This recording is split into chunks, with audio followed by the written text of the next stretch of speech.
This afternoon on the KGW News at 4, a live look in Tampa. We are tracking Hurricane Milton as it barrels towards central Florida. The storm has re-intensified into a Category 5 hurricane after it had previously weakened to a Category 4 storm. Meteorologist Matt Safina will have more on this storm coming up.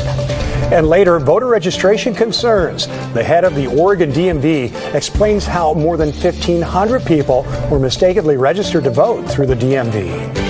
And just ahead, a Vancouver double murder suspect is sentenced today. Earlier this year, he pleaded guilty to killing a mother and her young daughter. Thank you so much for joining us. I'm Stephanie Domurat. And I'm Tim Gordon. Our top story here at 4. Jury selection got underway today in the case of an Oregon man accused of kidnapping a woman, then locking her in a cinder block cell in his Klamath Falls garage. Federal prosecutors allege Nagasi Zuberi also kidnapped another woman. Investigative reporter Kyle Aboshi joins us with a preview of that trial that does begin this week. Kyle? The 3-week trial will be held in federal court in Medford. No cameras are allowed. After jury selection wraps up, both sides. 5 News.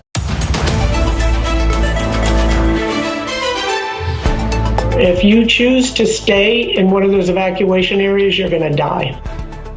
And that was the blunt and stark warning from Tampa Mayor Jane Castor today to residents choosing not to evacuate ahead of Hurricane Milton.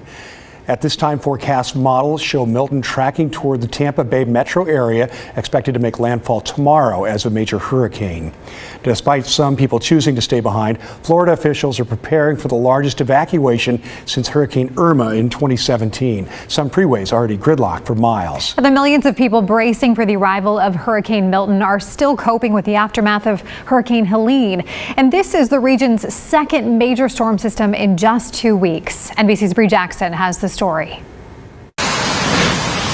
From boarding up windows to loading up sandbags, preparations are under